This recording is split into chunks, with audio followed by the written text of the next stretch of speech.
First Coast's most accurate forecast from the First Coast News Weather Team, certified by Weather Rate, sponsored by AC Designs. Good evening, folks. Welcome in. Hopefully got yourself a good dinner, some good grub, and checking in now on the tropics. I'm sure many of you know we've had two storms out there in the Atlantic, somewhat nearby and just offshore. You got, of course, Hurricane Humberto, which we have continued to track here now for near a week. And then, of course, Hurricane Imelda becoming a hurricane as of 8 p.m. this morning. Category 1 storm, but both of which are off to our east and will continue to move northeastward away from the United States and away from the First Coast. But we are still going to feel at least some level, I don't want to say direct impacts, but coastal impacts here along the First Coast and really much of the eastern seaboard through tonight, through much of Wednesday as well. And then by the time we get to the end of the work weekend and into the weekend, really our impacts will pretty much be completely non-existent at that point. But as of 8 p.m., these are the latest and newest numbers from the National Hurricane Center with that 8 p.m. advisory. Sustained winds in Hurricane Imelda at 85 miles per hour. Moving off to the east-northeast at about 12 miles per hour. Central minimum pressure has remained the same over about the last 4 to 5 hours at 978 millibars. And still 630 miles west-southwest of Bermuda. But it is going to continue to make its way toward the island of Bermuda here, potentially making landfall in Bermuda, or at least greatly impacting them by late Wednesday night and into early Thursday morning, potentially as a pretty strong Category 2 hurricane. So there is the latest forecast cone and latest track from the National Hurricane Center. Now, we go back here quick. You look off to the north, a lot of those clouds continuing to stream northward, up towards Myrtle Beach, the Outer Banks, North Carolina, up towards Virginia and the Mid-Atlantic states. There's a decent amount of wind shear in the upper level flow, not only steering it northeastward, but that wind shear itself pulling a lot of the cloud cover and the moisture further northward up toward, the Mid-Atlantic states and the Carolinas. So just kind of a cool aspect of the storm itself when you look at the satellite imagery and compare it to what is actually physically happening within the atmosphere. That wind shear, of course, pulling just a lot of the cloud shield northward. As for Hurricane Humberto, actually the weaker of the two storms here now, sustained winds at just 80 miles per hour, and Imelda's at 85. You'll notice quickly weakening by the time it gets to tomorrow afternoon. Why is that? Well, we are going to see a little bit of the Fujiwara effect a little bit, where they start to rotate around each other just a hair. I wouldn't call it fully the Fujiwara, but it is going to kind of get absorbed to a certain regard by Imelda. It's not going to create this massive storm, but it's really just going to get swept away in with Imelda. Typically, the stronger storm will kind of dominate that and take over the other one to a certain regard, or at least take over using up the fuel and energy and heat available to it, if that makes sense. So there's an infrared satellite imagery, of course, both providing a lot of heavy rain and thunderstorm and convection activity here this evening, and certainly was earlier in the day today, but thankfully not really impacting anyone in the United States, at least with regards to rainfall and wind. We've had wind gusts locally at about 30, 25 miles per hour. 30, I would say, at the most. But we have seen a lot of coastal impacts. Up towards the Outer Banks, they have had some very rough surf, a significant amount of beach erosion, and we've actually had a couple different videos sent in to our newsroom of the houses, those beach houses, actually getting swept away and falling over there in the Outer Banks from some of the very significant beach erosion that they're currently experiencing, really from both of these storms. Now, one place that does still need to be on high alert, of course, is going to be that island of Bermuda and St. George, the city there, or town, so to speak, on the island of Bermuda.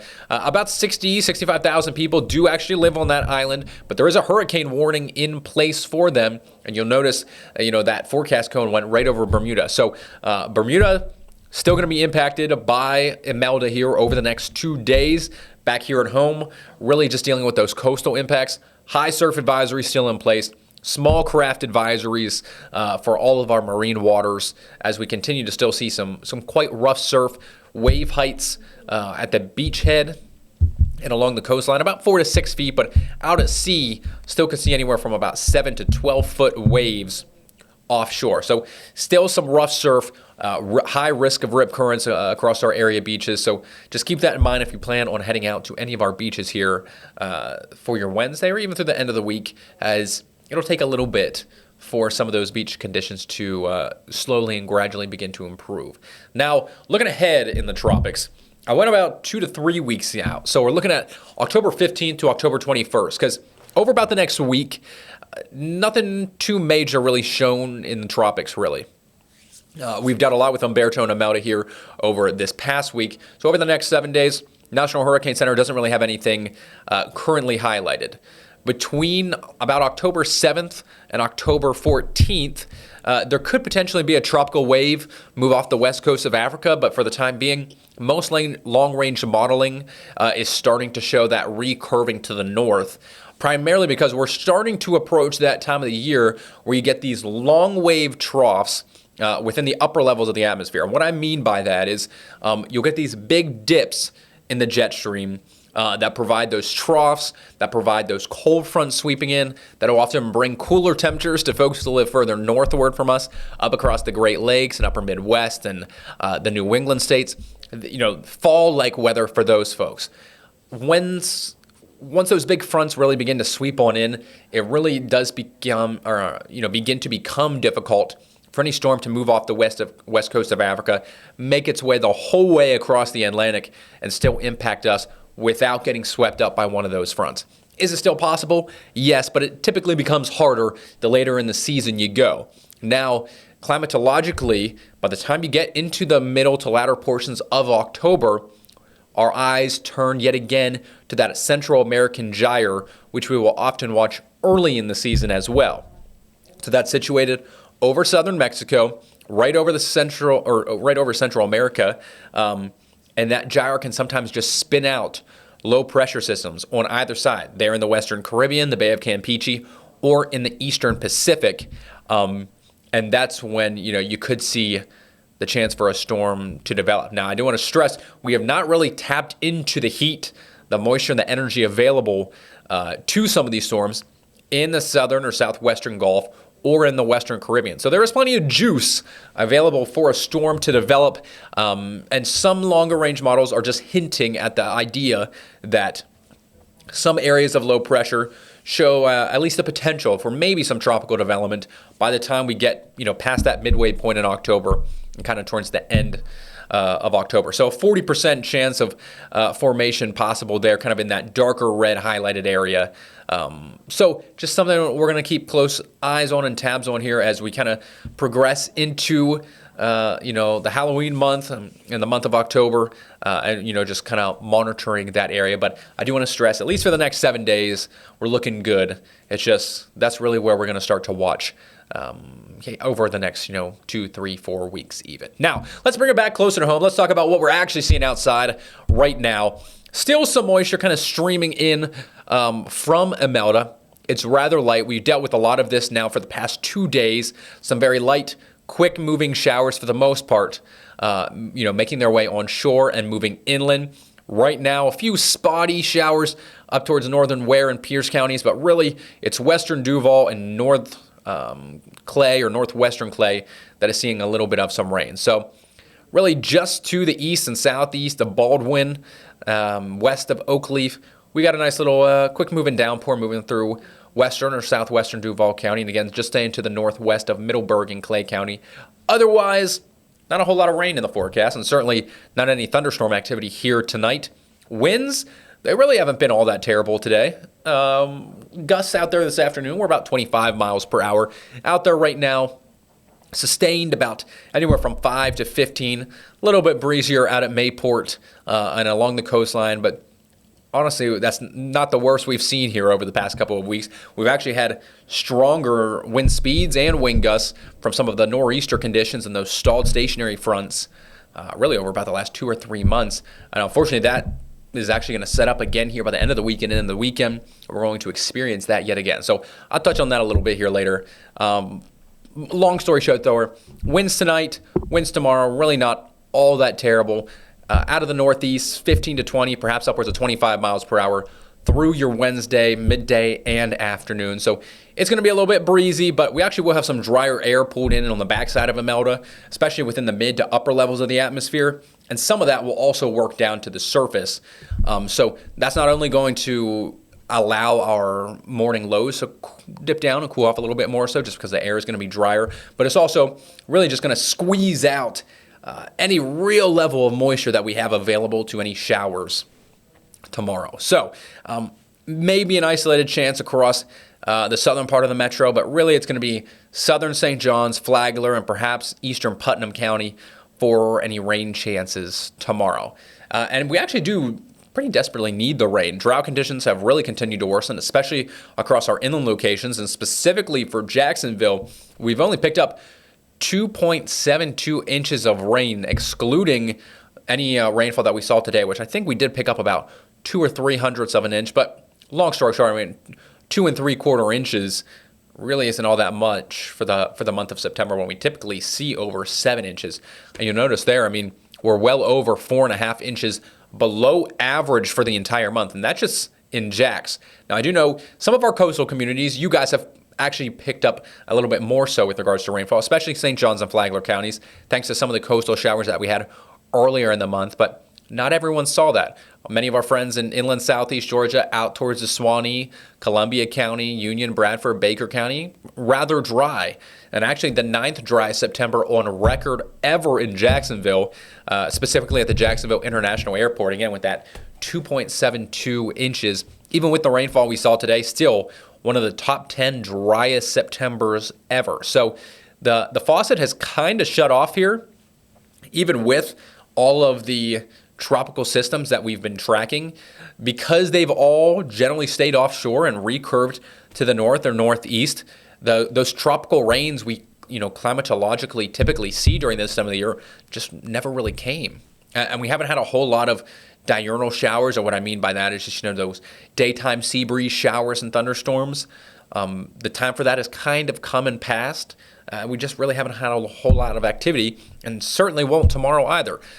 This will show. I mean, most of the day, rather dry skies, plenty of sunshine out there. It really won't be until late tomorrow night, and as we transition into Thursday, that we're watching for maybe some showers to move on shore. But again, that's primarily going to be across our more southern areas, Flagler, St. John's, perhaps Putnam County there, by late tomorrow night and into early Thursday morning. Wind-wise, I mentioned the nor'easter conditions returning back to the first coast by the end of the week and into the weekend. This is just what one model, of course, is trying to show, and these are forecasted wind gusts by Friday evening, perhaps 25 to 30 miles per hour. Saturday and Sunday showing a similar trend, perhaps 35 to even 40 mile per hour wind gusts. I think this probably does overdo it just a little bit, but it gives you a good idea. That stalled stationary front and that kind of nor'easter-like pattern that we've had time and time again here throughout much of the summer and early fall, that is going to set back up. So just expect breezy, windy conditions. I mean, really starting tomorrow, but even more so by Friday and the weekend, but also showers and daily chances for rain moving onshore, sometimes training over the same locations, which could lead to localized flooding, which is kind of ironic. I just talked about how dry it is, right? And you wouldn't think it's able to flood that easily because we do need the rain. But when these showers, if they are heavy, they come quick and fast in these situations. They can drop, a 1/4 of an inch, a 1/2 inch of rain within about 5 or 10 minutes and then quickly move away. But if the same showers move over the exact same spot over and over, that's when you could see some of that localized flooding concerns. So is that going to be a major issue or threat this weekend? No, I don't think so, but just going to be something that we're going to watch closely. Perhaps just have that in the back of your mind that if you're running around at all this weekend or even on Friday night, there's going to be the chance for rain. There's going to be the chance, at least for even some heavier training rainfall in a few spots. But at least for your Wednesday, the dry air, the dry skies, and the sunshine stay in place. Temperature is going to be in the low to mid 80s, perhaps maybe just 1 or 2 degrees below average for where we should be on the 1st of October, because today is the last day of September, September 30th. Let me take a quick drink here. And then we move into the hallowed month. So there's a quick look at kind of your average highs and lows from the start of the month to Halloween there on October 31st. And big drops, actually. We start the month off averages in the mid 80s. By the end of the month, average highs in the upper 70s. You look at the average lows down in the mid 50s. So we don't have a whole lot more with regards to the heat and humidity. Yeah, we're still going to have some warmer days, but some drier, cooler air is eventually going to work its way in from the north, at least typically by the end of the month. Not only that, but we're also continuing to lose daylight pretty substantially. Sunrise tomorrow, 7:20. Sunset tomorrow night, right around about 7:11, 7:12. But every week, you notice we continue to obviously lose a decent amount of daylight. By the middle of October there on the 15th, sunrise just before 7:30, sunset before 7 p.m., and of course, that just continues to lessen and lessen more and more as the month wears on. And we really do lose about 45 to almost 50 minutes of daylight through the entire month of October. So really, I view October as kind of that transitional month in the year. Let's forget about the tropics for a second.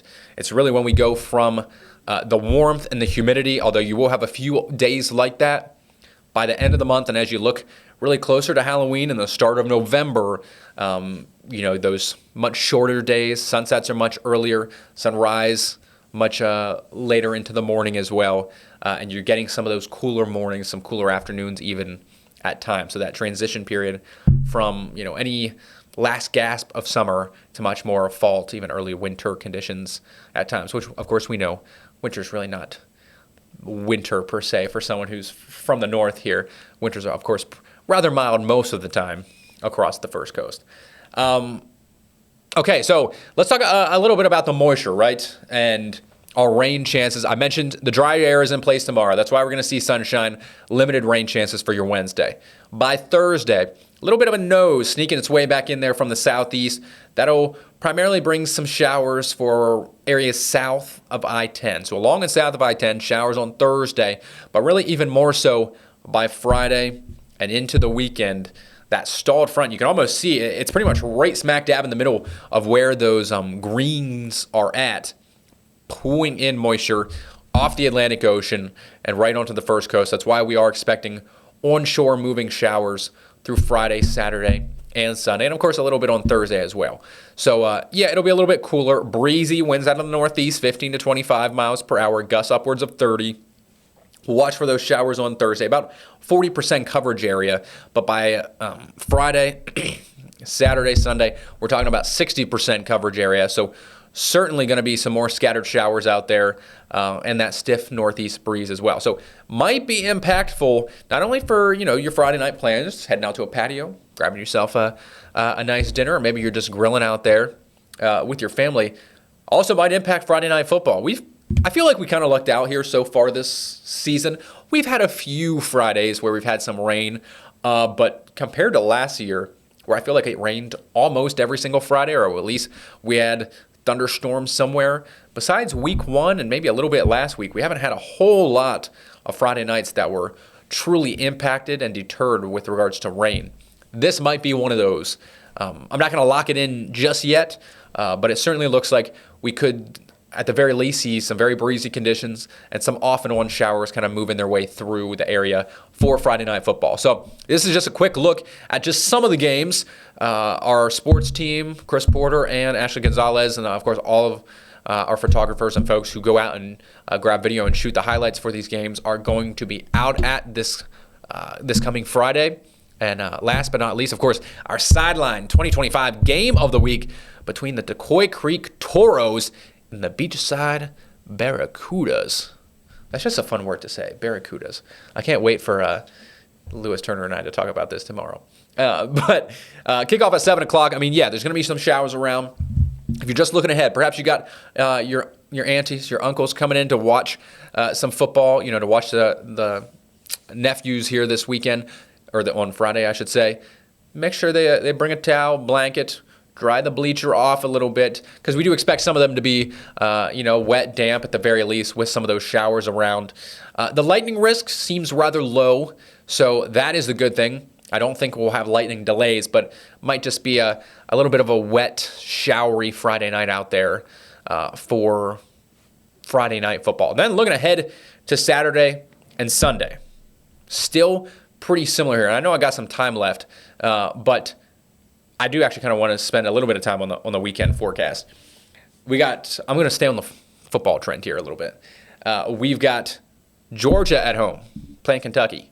We've got Florida at home down in the swamp in Gainesville playing number 9 ranked Texas. And we've got Florida State at home in Tallahassee taking on the Miami Hurricanes at 7:30, I believe. I'm pretty sure right here, ABC 25, our First Coast news station. All three of those, are they all going to see rain? No. Georgia, looking good. Sunshine up there in Athens. But both Gainesville and Tallahassee, for the Gators and the Seminoles games, both could see some rain. It's going to be breezy as well for both of those. So if you're heading out to tailgate, just be mindful. You might have some rain and some showers in the forecast. Wouldn't let that deter you from it. I don't think it's going to be a complete washout of a day by any means. But we will just kind of have some off and on showers throughout the weekend for both Gainesville and Tallahassee for those Florida and Florida State fans this weekend. Closer to home here on the First Coast, yes, we're still going to see some showers both days, Saturday and Sunday. Will it be a little bit cooler? Not a whole lot. The wind direction is going to change a little bit, more so out of the east rather than the northeast. But we might have to issue some weather impact alerts for these days just with regards to the overall coverage of rainfall. We had shown that, precipitable water map showing the dark greens kind of coming up toward the First Coast.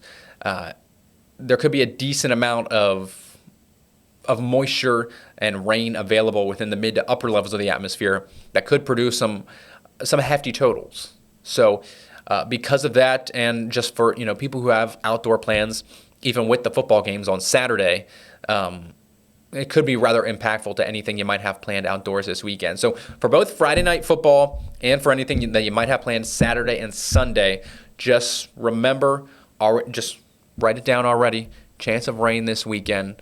Again, I wouldn't cancel any plans yet. I wouldn't stamp it down that it will be a washout or anything, but it's going to be possible.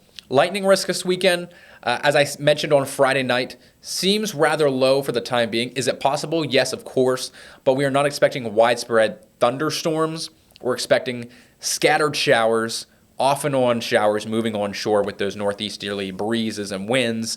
There might be a few isolated thunderstorms and rumbles of thunder kind of embedded within those training showers. So just want you to know, be mindful of the lightning risk, but it seems rather low for the weekend. Now to Monday. It's a big one. You got the Jags taking on the Kansas City Chiefs. Monday Night Football over at Everbank.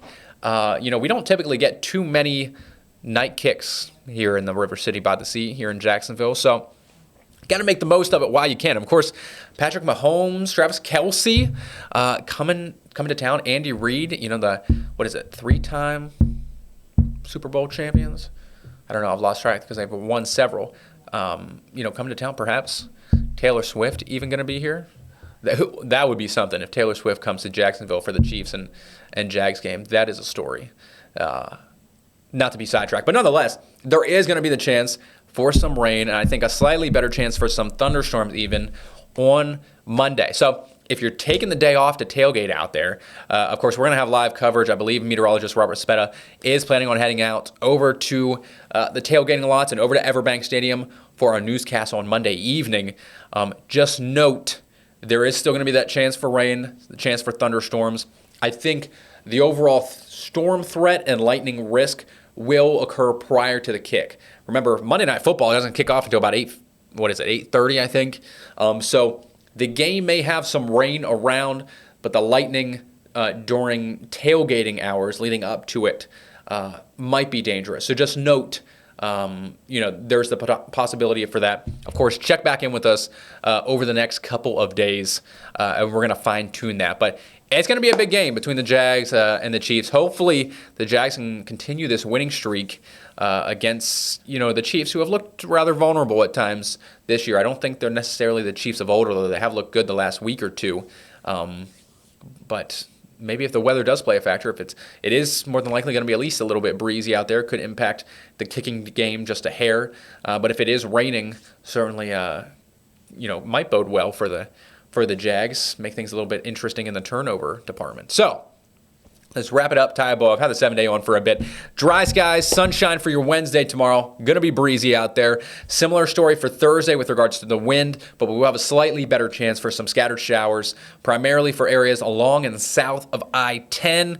A little bit cooler there for your Thursday and Friday. Highs are only going to be in the 80s, low 80s really. So we will have below average temperatures there. Friday night football, we're watching those showers. Similar story for Saturday and Sunday. And, of course, for the Jags game on Monday. I hope you tune back in, though. 4 p.m. tomorrow. Myself, Chief Meteorologist Lewis Turner. Not only are we talking the latest on the tropics, we're talking your latest in local weather. But, of course, we need to update you on our football picks from last week. And, of course, looking ahead to our football picks this week as well. So hopefully you tune in then. Until, though, I'm Meteorologist Ross Mummah. Enjoy the rest of your Tuesday night, folks. Take care. Hi, folks. I'm Meteorologist Lewis Turner, working here at First Coast News. We're on your side. Been here since 2010, forecasting the weather for Southeast Georgia, for the First Coast and Northeast Florida. And it is a blessing and a treat to get to do it and work here with the First Coast News Weather Channel, which is powered by First Coast's most accurate weather team.